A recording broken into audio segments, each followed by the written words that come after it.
சூளையைப் போல எரிகிற நாள் வரும். இதோ சூளையைப் போல எரிகிற நாள் வரும்.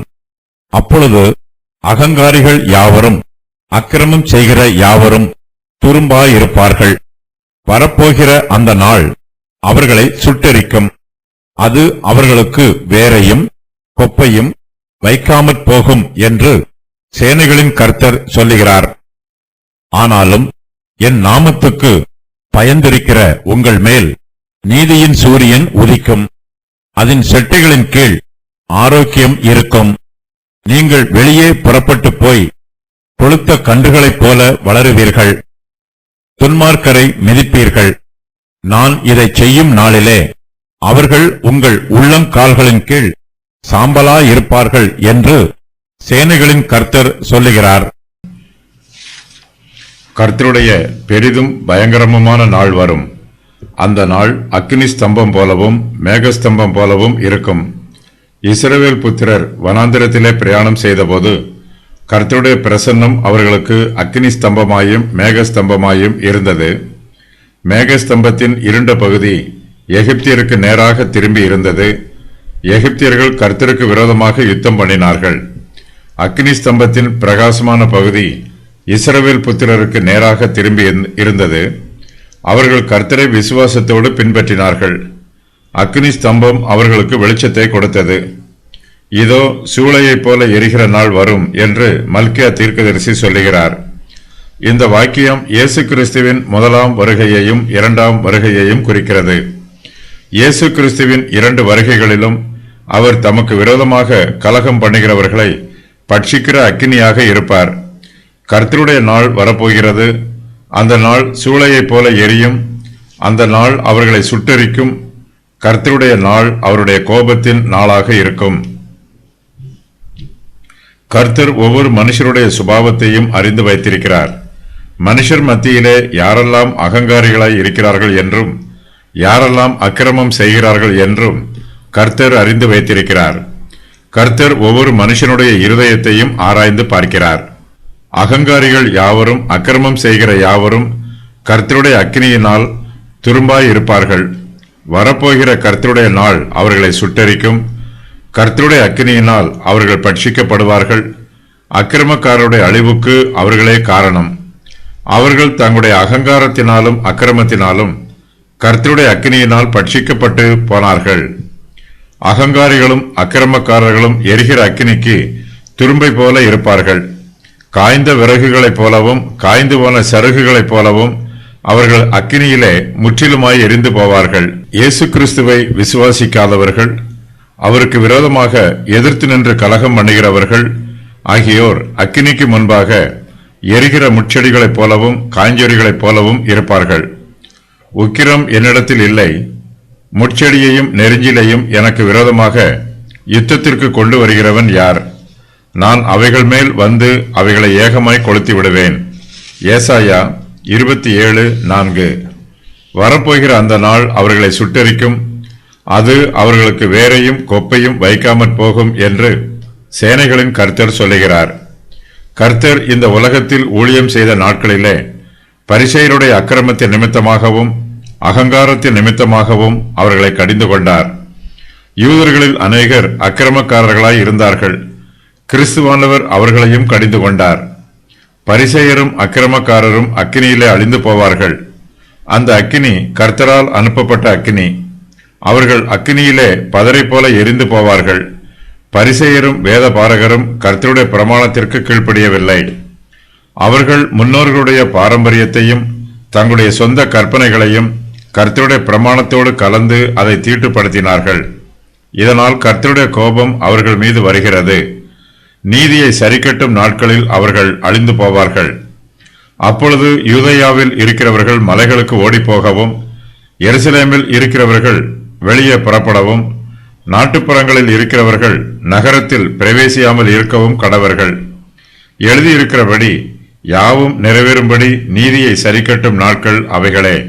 லூக்கா 21:21-22.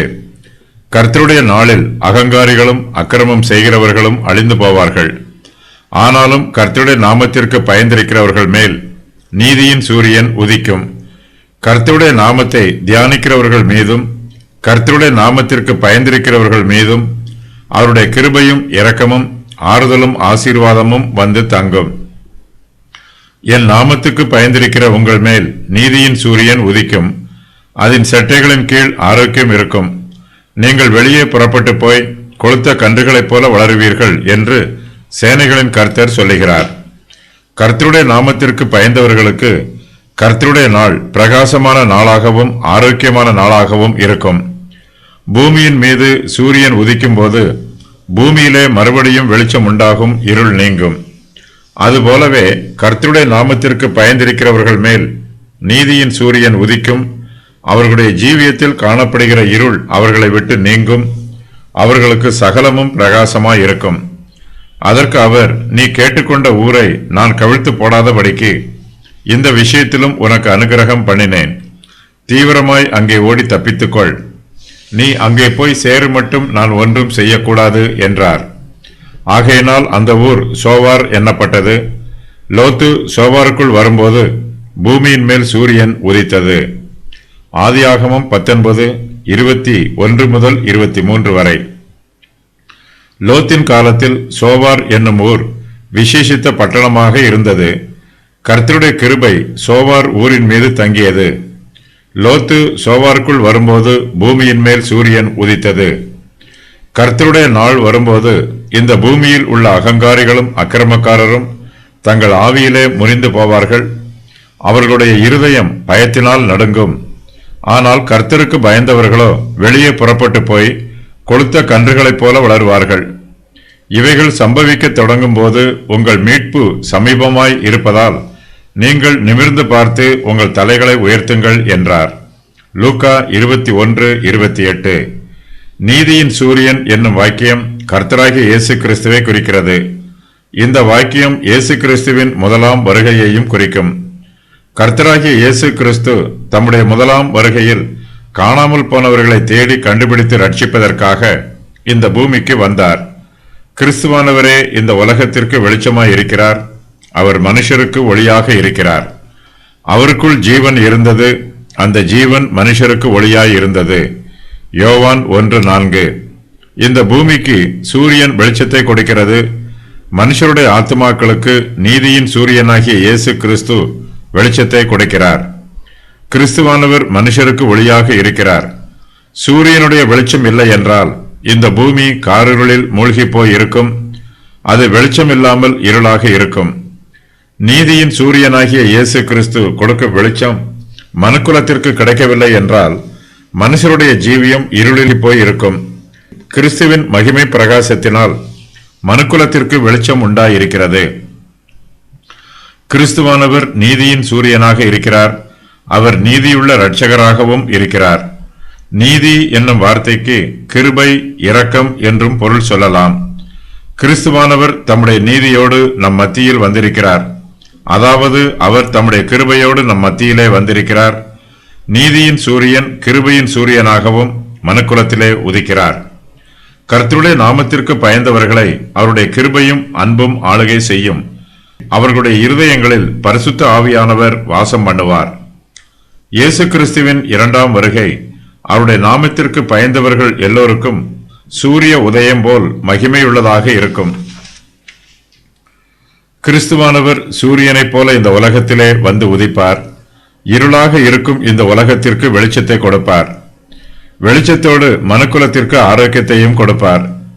கிறிஸ்துவாகிய சூரியன் இந்த பூமியில் உதிக்கும் போது இங்கே பரவி இருக்கும் வியாதிகள் எல்லாம் நீங்கி போகும். நீதியின் சூரியனாகிய இயேசு கிறிஸ்துவனுடைய செட்டைகளின் கீழ் ஆரோக்கியம் இருக்கும். சூரியன் உதிக்கும் போது வியாதிகள் எல்லாம் நீங்கி போகும் என்று யூதர்கள் மத்தியில் ஒரு பழமொழி சொல்லப்படுகிறது. கிறிஸ்துவானவர் இந்த உலகத்திற்கு பரம வைத்தியராக வந்திருக்கிறார். அவர் வைத்தியர் மாத்திரமல்ல, கிறிஸ்துவானவர் வியாதிகளை குணமாக்குகிற பிரதான ஔஷதமாகவும் இருக்கிறார்.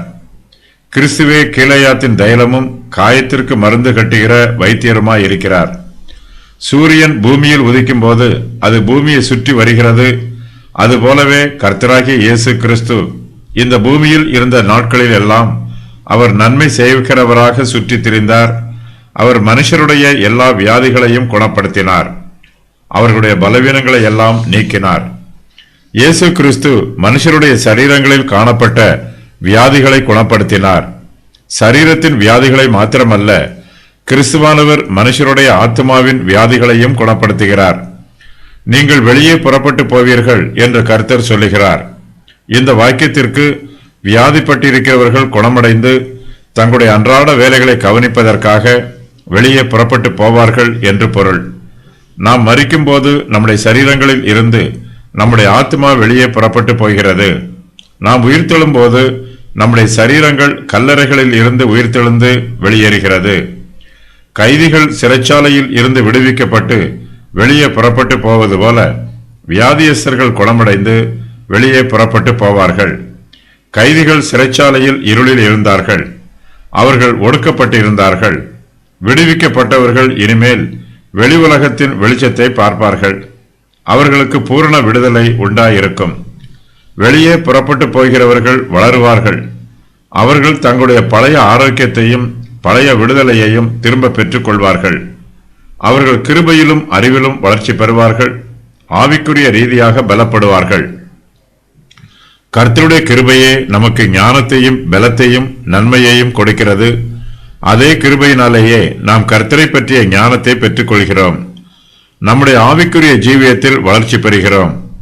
மல்கியா தீர்க்கதரிசி இந்த வளர்ச்சியை பற்றி சொல்லும்போது, நீங்கள் கொழுத்த கன்றுகளைப் போல வளருவீர்கள் என்று சொல்லுகிறார். கன்றுக்குட்டி சீக்கிரத்தில் வளரும். அது பலமுள்ளதாக வளரும். அதன் வளர்ச்சி பிரயோஜனம் உள்ளதாக இருக்கும். நீங்கள் வெளியே புறப்பட்டு போய் கொழுத்த கன்றுகளைப் போல வளருவீர்கள் என்னும் வாக்கியத்திற்கு, நீங்கள் கன்றுக்குட்டிகளைப் போல தொழுவத்தில் இருந்து புறப்பட்டு சந்தோஷத்தினால் குதித்து விளையாடுவீர்கள் என்று வேத பண்டிதர்கள் பொருள் சொல்லுகிறார்கள். கன்றுக்குட்டியை அவிழ்த்து விட்டால் அது துள்ளி குதித்து விளையாடும். அதுபோலவே நம்முடைய ஆத்மா சாத்தானுடைய அடிமைத்தனத்திலிருந்து விடுவிக்கப்படும் போது அது சந்தோஷப்பட்டு களிகூறும். நீங்கள் துன்மார்க்கரை மிதிப்பீர்கள். நான் இதை செய்யும் நாளிலே அவர்கள் உங்கள் உள்ளங்கால்களின் கீழ் சாம்பலாய் இருப்பார்கள் என்று சேனைகளின் கர்த்தர் சொல்லுகிறார். விசுவாசிகள் உலகத்தை கலக்குகிறவர்கள். அவர்கள் ஜெயம் கொள்ளுகிறவர்கள். மனுஷருடைய பாவ சுபாவங்களையும் பாவமான இச்சைகளையும் சமாதானத்தின் தேவன் தம்முடைய பாதபடியிலே மிதித்து போட்டார். கர்த்தராகிய இயேசு கிறிஸ்து சாத்தானை தம்முடைய குதிங்காலினாலே நசுக்கி போட்டார். சாத்தானுடைய தோல்வியை பார்த்து கர்த்தருடைய பரிசுத்தவான்கள் மிகுந்த சந்தோஷம் அடைகிறார்கள். இந்த ஜெயம் கர்த்தரால் உண்டாயிற்று. மனுஷர் தங்களுடைய சுய முயற்சிகளினால் தங்களுடைய பாவங்களில் இருந்து விடுதலை பெற முடியாது. மனுஷரால் தங்களை தாங்களே ரட்சித்துக் கொள்ள முடியாது. கர்த்தராகிய இயேசு கிறிஸ்துவே மனுஷரை ரட்சிக்கிறவர். அவரே இரட்சகர்.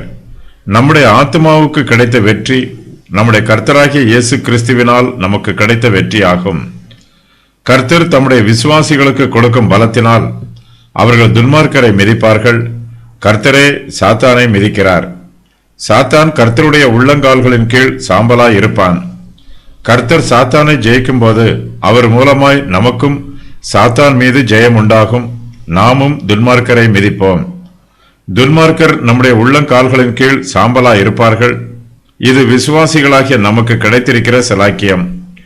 இது கர்த்தருடைய நாமத்திற்கு பயந்திருக்கிறவர்கள் மேல் நீதியின் சூரியன் உதிப்பதினால் கிடைக்கும் ஆசீர்வாதம். சூளையை போல எரிகிற நாள் வரும். இது கர்த்தருடைய நாளாகும். இயேசு கிறிஸ்துவின் இரண்டாம் வருகையின் நாள் கர்த்தருடைய பெரிதும் பயங்கரமுமான நாள் என்று அழைக்கப்படுகிறது. இந்த நாள் சூளையைப் போல எரியும். அகங்காரிகளையும் அக்கிரமம் செய்கிற யாவரையும் இந்த அக்கினி சுட்டெரிக்கும். அவருடைய சரீரம் முழுவதுமாக எரிந்து போகும். எசேக்கியேல் 38:17 முதல் 23 வரை உள்ள வசனங்களில் கூறப்பட்டிருக்கிற பிரகாரம் அக்கினியும் கந்தகமும் வருஷிக்கப்படும். கர்த்தராகிய இயேசு தமது வல்லமையின் தூதரோடு வரும்போது ஜுவாலித்து எரிகிற அக்கினியோடு வருவார். இந்த அக்கினி அதை போன்று ஜுவாலித்து எரியும். இது நரகத்தின் அக்கினியை குறிக்கவில்லை. இது இயேசு கிறிஸ்துவின் இரண்டாம் வருகையின் போது அர்மகதோனில் யுத்தம் நடைபெறும் நாளை குறிக்கிறது.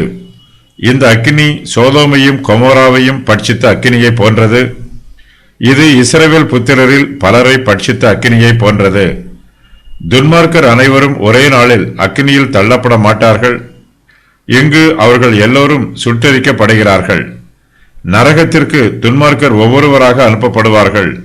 இரண்டாம் உயிர்த்தெழுதலுக்கு பின்பே துன்மார்க்கர் நரகத்திற்கு போவார்கள். அங்கு அவர்கள் எரிகிற அக்கினியில் தள்ளப்படுவார்கள். அங்கு அவர்கள் வேக மாட்டார்கள். இரவும் பகலும் நரகத்தின் அக்கினி அவர்களை வாதிக்கும். இந்த வசன பகுதியில் கூறப்பட்டிருக்கும் அக்கினி சரீர மரணத்தை உண்டாக்கும் அக்கினியாகும். இரண்டாம் உயிர்த்தெழுதல் நடைபெறும் வரையிலும் ஆவியும் ஆத்மாவும் மட்டுமே பாதாளத்திற்கு அனுப்பப்படும். இயேசு கிறிஸ்துவே நீதியின் சூரியனாக இருக்கிறவர். தம்முடைய இரண்டாம் வருகையின் போது இயேசு கிறிஸ்து பூமியில் உள்ள அனைவருக்கும் ஆரோக்கியத்தை தருவார். அவர் ஆளுகை செய்யும் போது யாரும் வியாதியில் இருக்க மாட்டார்கள். செட்டைகள் என்பதற்கான எபிரேய வார்த்தை கனாப் என்பதாகும். இந்த வார்த்தைக்கு சுற்றி மூடி இருப்பது என்று பொருள். இயேசு கிறிஸ்துவிடமிருந்து சுகமாக்கும் ஒளிக்கதிர்கள் புறப்பட்டு போகும். இவை மனுஷரை சுற்றி மூடும். இந்த கதிர்கள் பூமியில் உள்ள மனுஷர் அனைவரையும் குணமாக்கும். அர்மகதோன் யுத்தத்தில் இஸ்ரவேல் புத்திரர் துன்மார்க்கரை மிதிப்பார்கள். வானத்தில் இருந்து கந்தகமும் அக்கினியும் பூமியில் விழும். இதனால் துன்மார்க்கர் சாம்பலாவார்கள்.